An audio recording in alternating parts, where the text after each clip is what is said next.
Endutor e mairie sabu yimɓe heewɓe wonno paamiri mairie walla wonno jiiri mairie walla wonno jaggiri ko ɗum ɗo woni mairie mairie beele ene woodi liggiyaji ɗi ngannduɗaa ɗiɗo tan ngoni e domaine mo ngannduɗaa ɗiɗo tan mairie wiya an ko ɗum ɗo tan woni liggey ma kono noon tuggude ɗum ɗo fay ɗum to ɗum hankkadi natti wonde liggey ma ɗum jeyete koye conseil départemental walla mana eko nandi hen mboɗo sikka fami namdalam dal exactement so wiyama mairie hol tan ko foti wawde liggade e wuuro ngo ɗum ɗo kam ko koye mum tan fawi so tawi heeɓi kattande liggima ɗum kam ko liggey mum tan ko kañum jeeyi so tawi heɓani kattande ɗum ko liggey muɗum ɗum ɗo noon hay sinno jogui kattande so welama so liggima ene moƴƴi kañum jeeyi e ko liggani ko hoore mum kono wona kattanɗe muɗum liggaji ɗi ganduɗa ko ɗiɗo tan mairie manan hettina ko holɗin alors mairie sa yi mairie quand même kala ko ganduɗa ɗum ɗo sa fini subaka aɗa wawi liggade ɗum wuuro he ko foddema e wuuro he mais kono won tan ko lawol o taƴiri ɗum ɗo lawol ko taƴi ko ɗum wiyete ko les compétences transfert ok compétence transfert uji koɗi jeenayyi ɗe gona sappo ɗe gona e nder koɗi jeenayyi c'est à dire ko gueɗe jeenayyi laamu wonno dow ngu halfini laamu nguɗo par ce que commune aussi ko laamu ko ɗum ɓe kalfini mbi onon wonɓe sara population ɓe nde min kalfini ɗeɗo gueɗe jeenayyi e jogoɗon ɗumen min kalfini on ɗum pour mbawon wadde gollal mum ɗen ɗon gueɗe jeenayyi bon peut être mi limtari kanƴe fof peut être mi wasa limtari kanƴe il faut limta saabu yimɓe hewɓe ene payda ene yimɓe mi ara yimɓe hewɓe ene payda ko yowi e mairie ɗum ɗo tan woni ko mairie jeeyi ko ganduɗa ɗum ɗo de wona mairie jeeyi ɗum mana ko conseil départemental eko nandi eko nandi hen très bien ɗum ni ene ɓeyde foftinde on janggo jaam so tawi neɗɗo wi ha namdima on mana kon jeeya mbiyen somin dañidema min mbaɗa kono ɗum ɗo kam ko to jeeya effectivement ine walla no feewi kono koko mbimami ko hatta wiyete ko des compétences transférées mais ne waɗi des compétences d'ordre général compétences d'ordre général par exemple hokkuma exemple goto forage men on de boni ɗo nde le maire a appuyé à travers parce que c'est le maire mais quand même à travers ses connaissances à travers ses possibilités o walli mais aɗa est ce que aɗa andi ndiyam wona compétence transféré no feewi boom ndiyam wona compétence transféré e wala ko ɗum waɗimi yidde joni hatta détail mi ara ɗum waɗimi yidde détail pour yimɓe kadi manan ɓe ganda ɗum ɗo koye ene fawi e dow keesi mairie kono ɗum ɗo de hayso maire waɗi tan ko hen jeeya kono manan voilà faake mum ko ɗum donc noon sa ƴetti par exemple ɓuuri tengtude ɗi waɗi hen ko éducation et santé même éducation o ne waɗi limite wonɗo haaɗi wa éducation hande par exemple wonɓe collège wonɓe lycée kala ko mairie ndi waɗaniɓe waɗanɓe ɗon par ce que ɓiɓɓe muɗum kono wona par ce que mairie ndi jogui droit wadde ɗum kala ko mairie ndi waɗani maintenant au niveau de la case des tout petits au niveau de les écoles élémentaires uji ɗi woni école les daara gonɗi ɗon ɗi école communautaire uji ɗi waɗi des écoles communautaires développement communautaire ɗi mbiyete ɗin ɗon joni so gone wuuro ɗum arti effectivement koye mairie ɗum ko compétence directement mairie arata ƴeewa wallude ɗumen waɗa ɗum appuyé fewnude ɗon so woni ko boni wadde vrai fourniture e gueɗe goɗɗe mais ko wayno étudiant ɗi no namnorto ni d'ailleurs probléme o yenno fof en jii ko e sénégal ɗeɗo balɗe ko ɗum woni te ɗum jeeyaka hen voilà ɗum woni importance namdal ngal ɓe ganda ko neɗɗo o kala ko waɗi ɗum ɗo c'est obligatoire ɗum ɗo ko kanko foti ɗum wadde mais ɗum ɗa o waɗi tan facultatif omo weela quoi très bien par ce que ɗo joni sa ƴeewi étudiant ji men nana loge Dakar hatta hitande foof maire ine itta e poche mum ne walla ɓe ine itta kadi à hauteur de 1 million et nangam 2 millions voilà 2 millions voilà l'année passée l'autre année o waɗi 4 millions voilà rawne o waɗi 2 millions hikka également o waɗi proposé conseil o yo mbaɗi hen 2 millions voilà donc aɗa andi ɗum c'est quelque chose mais ɗum ɗon aussi sone waɗi ine woodi no lelnirte kanko o watta ko proposition conseil o hayso wona une obligation mais so conseil o jaaɓi wonti no mbinoma ni une compétence d'ordre général quoi hankkadi ko arde wallude population mum ko arde au chevet de ces jeunes qui sont là-bas parce que to toɓo oyru fof yo yuus kono hatta kamin ɗum ɗo ko ɗum ɗo potno few sa ɓenni on noon ne waɗi santé également ne waɗi niveau ji mumen waɗi niveau oɗo so yettima ɗo haaɗi koye mairie so ɓenni ɗon fay conseil départemental fay hankkadi ko au niveau ministère ene waɗi ko wiyete domaine woni affaire leydi ɗum halfina ɗum ko mairie ne jeeya compétence mum par ce que mi anda hanki mi anda hecci hanki won décret goɗɗo jaltuɗo waɗi modifié décret 1972 jaltunoɗo won changement ji tokosi gonɗi hen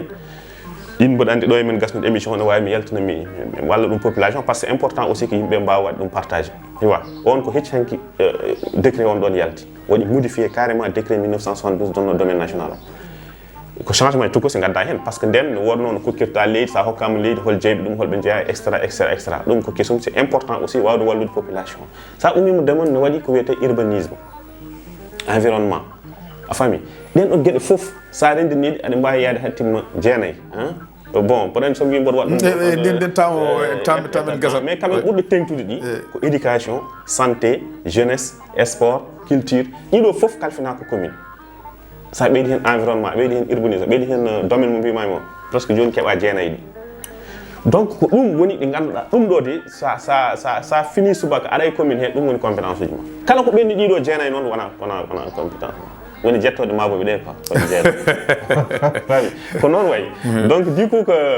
vraiment ɗum so ɓenni hen tan natti jeeyede e compétence uji heddi noon ko ballal neɗɗo kam a wawa wonde maire wuro he sa dañi possibilité a walla aɗa wawi wasde wonde hay maire ni maɗa daña possibilité balla possibilité fewdude hunde manam très bien ko ɗum no jaa esi ko walla voilà bandiraɓe mboɗo sikki mana ɓe paami Demba en ɓennat joni joni o hande hay gure tappamaje ɗe ene jogo caɗele dañde ngaluji e mairie dañde ngaluji ɗi wawi liggorade eywa ha tengti noon mairie ji ɗi ganduɗa mairie ji dow gonɗi dow ɗi sen mbi mairie gonɗi dow Hounare en Orkadiére en Ndendori en et cetera mairie ji gonɗi dow ɗi tan eywa holno mairie ji ɗi keɓirta ngaalu ha mbawa fewnude ko poti ko wawde fewnude taw mana paɗani e kalis gimmuɗo dow d'accord donc aɗa andi commune vraiment pour waɗa fonctionner il faut que jogo doole mum seeɗa jogo woda ko jogui jogono waɗa jogani hoore muɗum wasa fadde way tan kono hande waddi ko commune aji kadi fof mana ɗum ɗi quoi par ce que nde affaire nde ballal ngal arata taw kamɓe ɓe ndiccima quoi taw kamɓe heɓe taw to ceehi taw yimɓe tampi trop même ko Allah tan waɗi hen sutoro waɗi hen commune aji kam mbaɗi won hen kay ɓurti suturaji mumen alaɓe ceer en tout cas weeɓano kono quand même ko noon souvent aussi ko gestion way noon par ce que to kaɓato ngaluji ɗi hono gardata ngaluji ɗi ɗi garata koye fannuji kewɗi seeɗa ceertuɗi voilà ceertuɗi fannuji ceertuɗi ina waɗi ngaluji ɗi ganduɗa ɗi gummoto ko état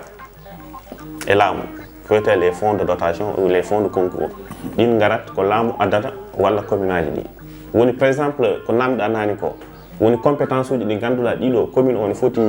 jogade ɗum ene foti gollude ɗum sone ara il faut woda ko ɗofti ɗum par ce que min mi wiyatama da tan ɗum ɗo naw haydara yadani hen non ɓe wiyete ko accompagnement état o noon nde hokkuma compétence uji ɓe mbaɗi hen ko accompagnement hayso timmani hayso yonani ɓe mbaɗi effort heddi noon so ari ko mairie ji ƴewata holno mbaddata hen masala ha ɗum mboɗoɓe nelma ko da joɓayre ni ɗum ɗo nani ɗum nan voilà mbaɗa ɗum to kadi joɓayre ndi kadi so ɗum ndiyam coda ɗum tew voilà très bien ene waɗi condition ngaji ɗi kadi ɗiɓe ndewnata hen noon ɗesata waade ok alors ɗum ko ina jaa e ngaluji he ne waɗi ngaluji goɗɗi ɗi ganduɗa ɗin ko au niveau local mbawata hebde ɗum ne wawi au niveau local ko wayno ne wawi niveau local ko wayno les patentes natti joni kam wiyete ko CGI contribution globale unique wiyete joni ko contribution ji globale unique nden en mbiyanɗen ɗum ko patente uji yimɓe gara ina waɗi ko wiyete les droits de stationnement par exemple sa jogui garage mala a jogui enen eɗen jogui garage uji mala en jogui parking aji to auto ji garata tu vois ko enen ɗo camion ngaji ne gara ɗo gummoto en jogui chance dañde phosphate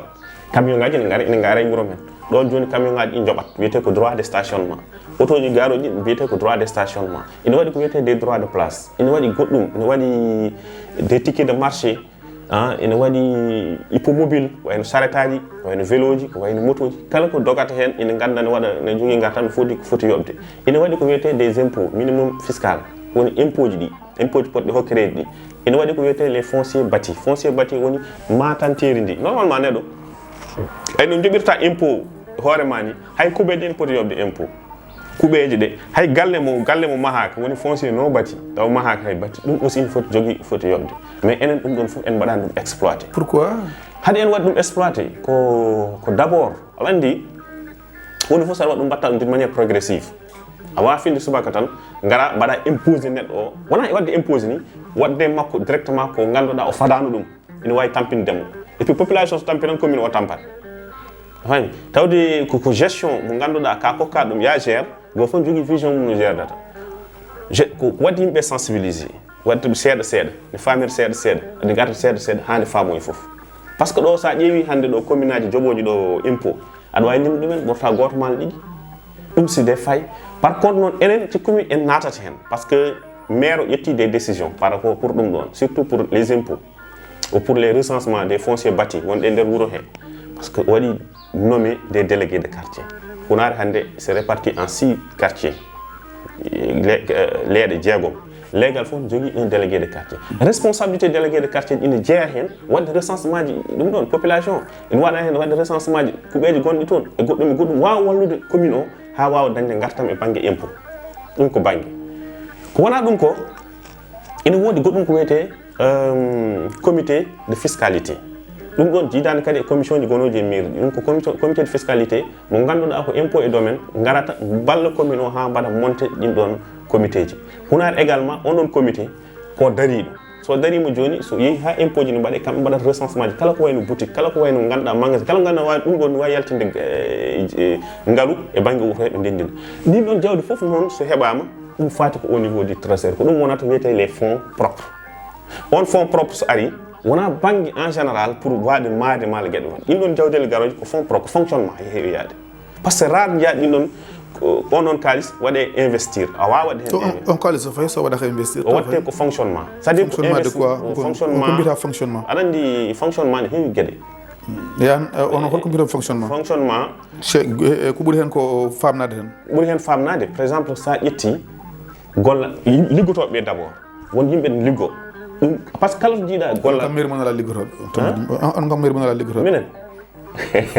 amin jogui liggotoɓe ah bon amin e jukku après jukku non hankkadiri comme classe quoi amin jogui liggotoɓe monsieur le maire waɗi recruter tellement de gens ah bon oui d'accord donc il fait partie des maires qui ont plus recruté wallude population ça ƴeewi au niveau de la commune ɓe liggotoɓe ko très bien voilà peut-être ko ɗum ko wi liggotoɓe maire ɗi ko holɗum wona aɗa andi maire ene wawi ƴettudema aɗa liggo taw aɗa liggo banggue goɗɗo ça yeehi au niveau du centre de santé presque 9 agents yimɓe jeenayo ƴettuno to ko maire ƴettiɓe uniquement ko commune o yoɓataɓe des agents liggotoɓe toon wiyete ko des agents santé communautaire commune o tan sa ƴetti liggotoɓe ɗo guila dow ha less c'est beaucoup de gens ɗum ɗon beaucoup de gens tan de mbiyata Eh non, aɗa andi mi wawi joɗade mbo wima Samba Demba Coumba Paté min kam je fais partie des agents secrétaire municipal aɗa wawi wiide kam manan minimum ko joyi maximum jeegom non mbeɗa wawi wiidema noon min mboɗo hokkudema le total mais voilà ɗum kay beaucoup de gens faut pas que toi aussi ala non mais ta yiɗi mi hokkuma tan minimum tel voilà d'accord ɗum ala probléme mami hokke le nombre exact a faami nombre exact o mami hokke non mami hokke ɗum joni ma jaahe machine aji mami yalta machine e hokkuma ɗum joni par ce que aɗa andi somi waɗani ɗum ene wawi addude des failles par ce que gonmi koye télé tu vois mboɗo wawi wiidema exactement ko ɗum ɗo non minimum non aɗani kam neɗɗo kam sa wi minimum tata gadina a waɗi hen a waɗi garde fou quoi sa wi ko famɗi foof ene wawi wonde nan kam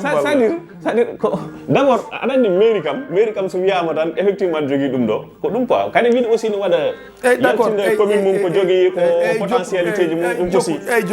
souvent yimɓe wona noon mbaɗata quoi jokku mbaɗat exception o wona oɗon liggina moƴƴi jokku amin liggina très bien donc ɗum ko jeeya e banggue fonctionnement mo ganduɗa fonctionnement on ɗon ini